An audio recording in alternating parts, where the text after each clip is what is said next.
All right, let's talk about something that could genuinely shake up the rest of this Formula One season. Ferrari has started copying one of Mercedes' most clever tricks directly on track, a system involving electric energy deployment in the final meters of a flying lap, and it could be worth pole position at multiple upcoming races. The team tested this during the Hungarian Grand Prix weekend, after carefully studying how Mercedes used it in qualifying at Silverstone. The estimated gain sits around 0.05 of a second, which sounds tiny, but here's the thing, that margin would have been enough to completely flip the result in Hungary, where Hamilton finished just 12 thousandths of a second behind Lando Norris' pole. And speaking of Hamilton, the mid-season numbers are genuinely stunning. He's sitting second in the Drivers' Championship with 169 points, just 50 behind leader Antonelli, while Leclerc is fourth with 138 and climbing. The gap between Ferrari and Mercedes in the constructor standings has dropped dramatically, from a peak of 98 points in Austria all the way down to 72 right now. But the biggest story of all might be this, a bombshell behind-the-scenes revelation, suggesting Ferrari was actually forced to deliberately slow the SF26 between Friday and Saturday in Hungary, to protect a reliability issue that appeared on Leclerc's car during free practice. And without those protective changes, the team could have genuinely fought for pole. If you want to stay on top of every Ferrari and Formula One update, drop a like and subscribe so you never miss a thing. Now, let's get into the full analysis, starting with the most important technical story of the past few days. Ferrari keeps chasing every single detail on the SF26 in its tight battle with McLaren and Mercedes, and after watching closely what the Brackley team pulled off in Silverstone qualifying, Ferrari decided to try it themselves during the Hungarian Grand Prix weekend. The goal is straightforward. Find every last millisecond in a season where pole position is routinely decided by the smallest margins imaginable. Looking at the telemetry data, Charles Leclerc and Lewis Hamilton ran tests during Friday's sessions, experimenting with the specific procedure in the closing phase of the lap, trying to understand exactly what it could offer the SF26.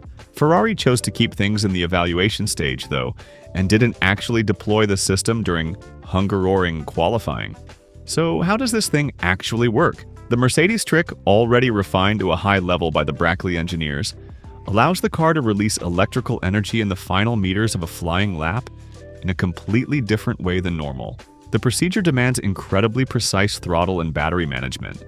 And here's the risk, even a slightly imperfect execution could lead directly to disqualification for a technical regulation breach. That's exactly why Ferrari played it cautiously, choosing to analyze the data collected in free practice before taking any risks in qualifying, where even the smallest mistake is brutally expensive. Now, here's the key detail for what comes next. Ferrari's engineers concluded that the Hungaroring wasn't the ideal venue to get the most out of this system.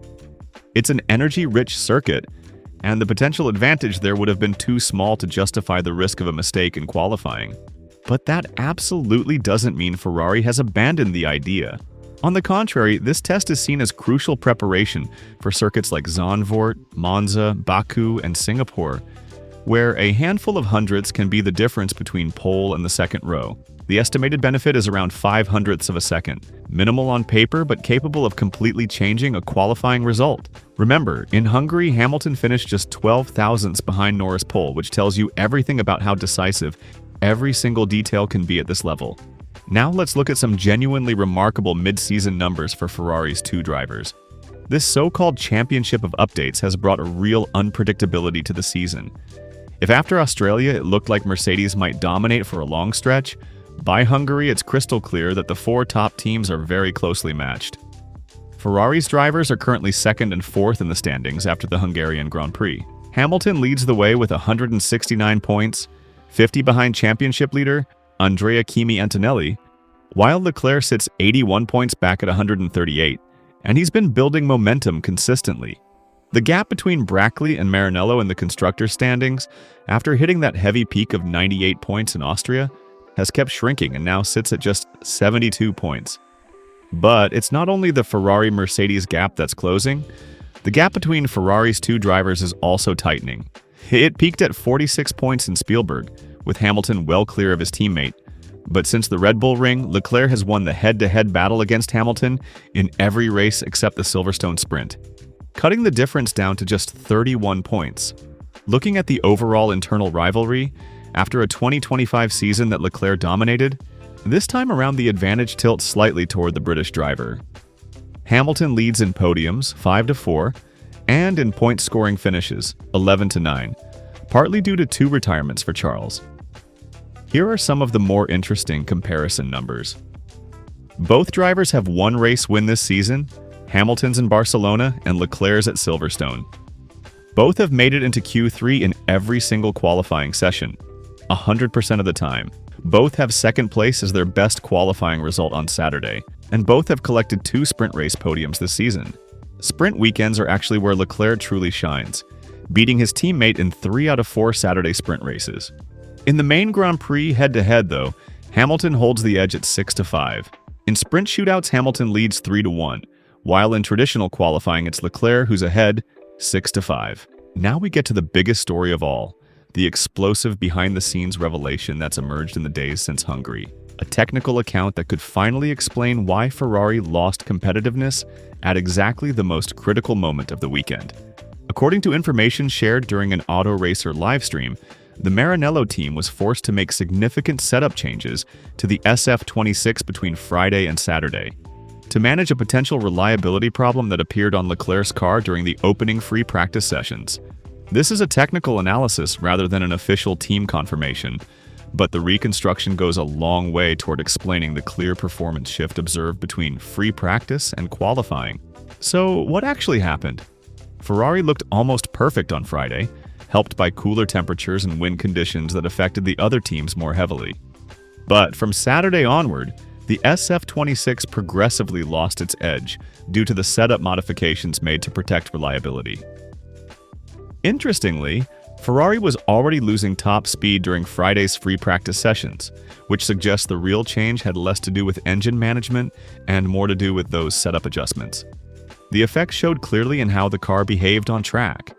Ferrari maintained a real strength only in the third sector, the more technical, twisty section, while completely losing competitiveness through the middle portions of the circuit.